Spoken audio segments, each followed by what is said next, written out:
So today we're going to be building a ladder. Now this is going to be a small ladder that can go on the end of your kitchen cabinet, or you can fasten this to your wall. Now I know a lot of people don't have quilting frames just laying around, but I have a couple sets that belong to my grandmother, and I thought today I'd build one of these ladders like I've built for us before for a person that I really think would appreciate it. Alright, so the first thing we're going to do is sand over all these pieces just to get some splinters that may be on it and to kind of clean them up a little bit. They've been in storage for quite a few years, and that'll let us be able to start going on with the process of building this ladder. So I've built a story stick. I like to do this a lot of times if I am doing something that needs to be replicated the same, like fastening drawers and cabinets or such as that. But anyhow, we're going to lay out for the holes that we'll be using to fasten the rungs to the sides of the ladder.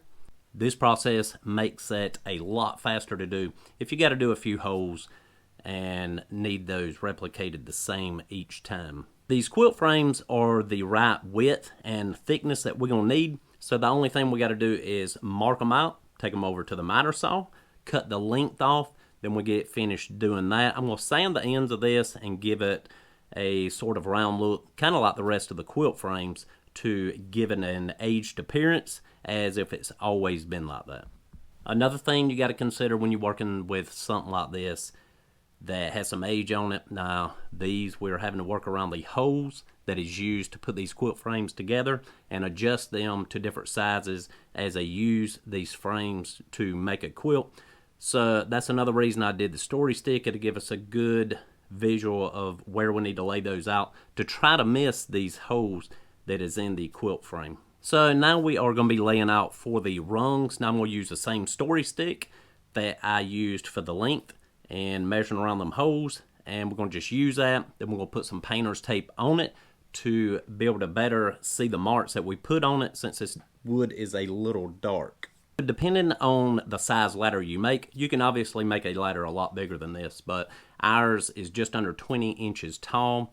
The overall width of the ladder, I believe, is going to be somewhere around 8 or so inches wide, and the rungs on the top and bottom is going to be 3 inches from the ends, and then the rung that is going to be in the middle is going to be directly placed between those. So the next thing we're going to do is take this over to the drill press. We're going to drill these holes out with a 3-inch Forstner bit. Now the bit that you use is just going to determine on how big the tenon on the end of the rung is going to be. And the jig that I make, you can actually make that tenon any size you want really, but 3/8 looks to be a pretty good size for this tenon. And I've already got the jig made for this, so we're just going to go with that size.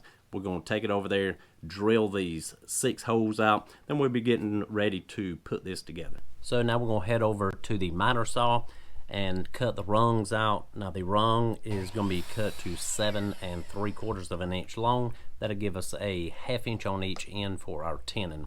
Now as far as the length of the rung, you can make this any size you want. This is more of just a personal preference rather than a specific length. So the next thing we're going to be doing is cutting the rungs over at the table saw. We're going to need them to be 9/16 by 9/16 square stock. That's going to pretty much fit a 3/4 inch hole. That's the hole that we have got over on the body of the tenon jig. Now if this don't fit the hole exactly, you can sand the edges just a little bit, kind of round them over just a little, and it should fit in that hole pretty good. Now if you want to see the full video on how we made the jig, this is a real simple jig, but if you want to see that video, then you can go to our last video that we put out. That's the video on this jig. I'll also leave it down in the description. So to get ready to making these tenons, all you got to do is take the fence off of your table saw, replace it with your sled, and then you can take a couple clamps and clamp that down to the table saw so it does not move around. Now if you don't have a sled made for your saw, you can just use a regular piece of plywood, clamp that down, and it should work just fine.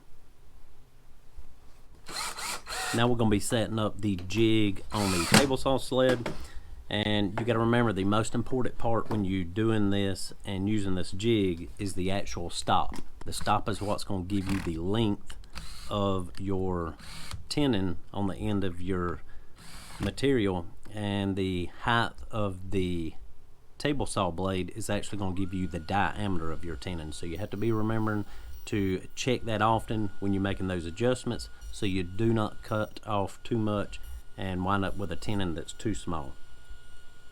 After you get it set up, be sure to do a test on a scrap piece of material. I like to have a piece of material just like I'm using, so I have a good reference to go by, and then just make any adjustments you need. On ours, our tenon needs to be 1/2 inch, so we're going to get that set up and get ready to cut them all out.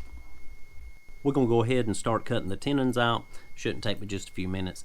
And one thing you need to remember if you're building a ladder like this, the width and the height of the ladder is really just a personal preference. It does not matter exactly how it looks as long as the appearance is okay with you. The biggest thing is to make sure the tenons fit in the holes that you made with a drill press somewhat snug.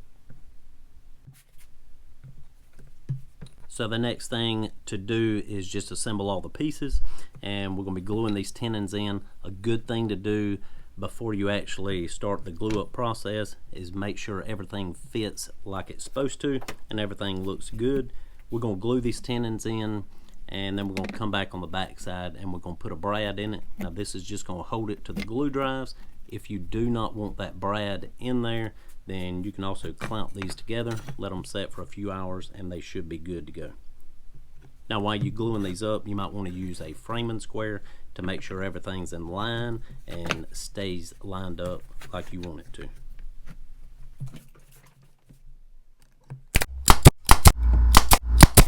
So the last thing we got to do is cut the keyholes in it. This is going to allow us to hang it on the wall or cabinet, whichever one we decide to do. The keyholes we're cutting are 3/8 of an inch. They will be cut on the back side close to the top.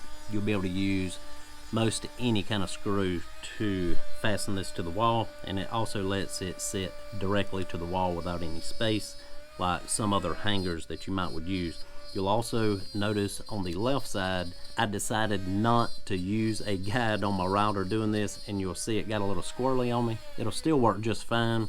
And then on the right side I decided to go ahead and use a guide, and it turned out a lot better. So I hope y'all enjoyed the video today. I was fortunate enough to be able to use these quilt frames my grandmother used to use.